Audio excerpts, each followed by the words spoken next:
اعوذ باللہ من الشیطان الرجیم بسم اللہ الرحمن الرحیم۔ عزت مآب صدر محفل، معزز مہمانان گرامی، واجب الاحترام علماء کرام، موسٹ ریسپیکٹڈ آفیسرز، آپ سب کا میں نقی بھائی کی جانب سے، قائم بھائی کی جانب سے شکریہ ادا کرتا ہوں۔ دعا گو ہوں کہ پروردگار آپ سب کو رحمتیں برکتیں عطا فرمائے۔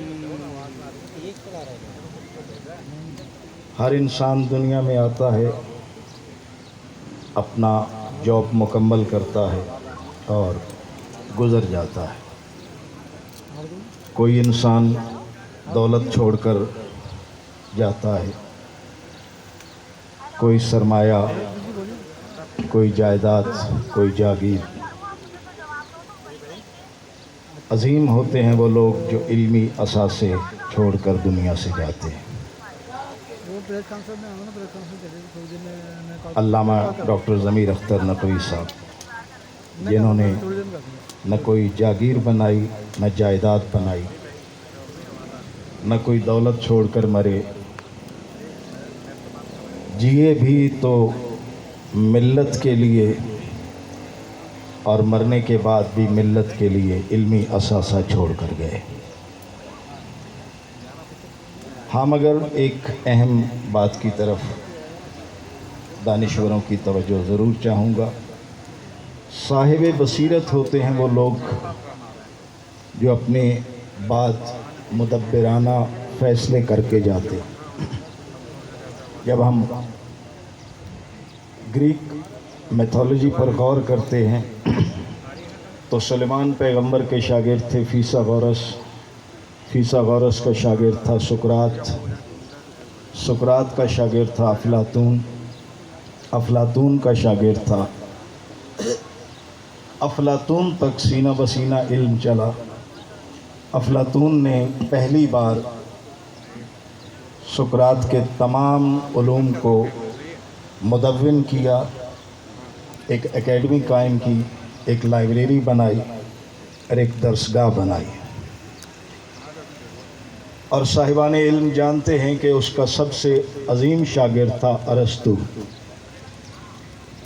اس کے باوجود کہ ارسطو ایک شاہی خاندان سے تعلق رکھتا تھا، اتھارٹی بھی تھا، ویٹو پاور بھی رکھتا تھا، مگر افلاطون نے اس علمی اثاثے کو ارسطو کے حوالے کرنے کے بجائے ذمہ دار افراد کا ایک ٹرسٹ قائم کیا اور ان کے حوالے کر گئے، اور اس کا نتیجہ یہ ہوا کہ گریک میتھولوجی ایک زمانے تک دنیا پر حکومت کرتی رہی۔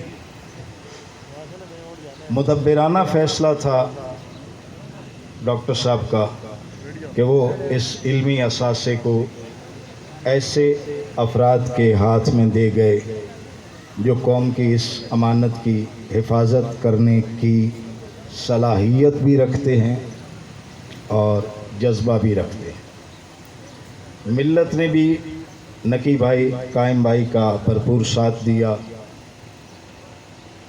تفصیلی گفتگو میرے بعد ریسپیکٹیبل لوگ آئیں گے، وہ کریں گے، مگر میں نقی بھائی سے ذاتی طور پر ایک طالب علم کی حیثیت سے یہ گزارش کروں گا کہ جہاں اس اکیڈمی کو، اس لائبریری کو آپ نے محفوظ بھی کیا اور اس کے دروازے بھی کھولے، وہاں ڈاکٹر علامہ ضمیر اختر نقوی صاحب کا ایک دیرینہ خواب تھا کہ نئے بچوں اور نئے ذاکرین کے لیے ایک ایسی اکیڈمی قائم کی جائے جہاں ان کو ٹریننگ دی جا سکے، جہاں ان کو سکھایا جا سکے، جہاں پڑھایا جا سکے۔ اگر آپ ایسی ایک اکیڈمی مزید قائم کر دیں تو ہم ذاکرین کی جانب سے اور میری جانب سے آپ کو پرخلوص تعاون کی میں پیشکش کرتا ہوں۔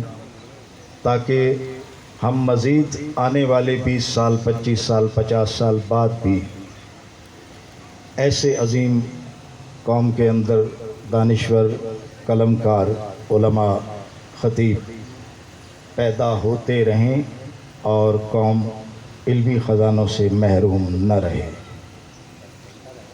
آخر میں میڈیا کا نقی بھائی کی جانب سے شکریہ ادا کرتے ہوئے اپنی بات ختم کرتا ہوں، چونکہ علامہ ضمیر اختر صاحب کے بعد چند ہمارے پاس ایسے بزرگ اور سینئر رہ گئے ہیں جن میں خطیب حسینیت علامہ نقی نقوی صاحب بھی ہیں اور میرے انتہائی محسن علامہ نثار احمد قلندری صاحب بھی ہیں،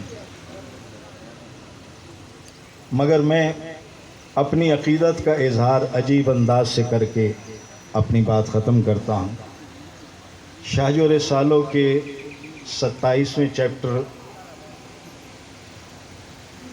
سرخ پورب میں شاہ لطیف نے ایک بات کہی ہے، وہ کہتے ہیں مالک تو نہ چھڑے آؤں جیاں تو آسرے، ہک تو نہ چھڑے بیو لوگ چھڑے ہوتا گھورے ہو۔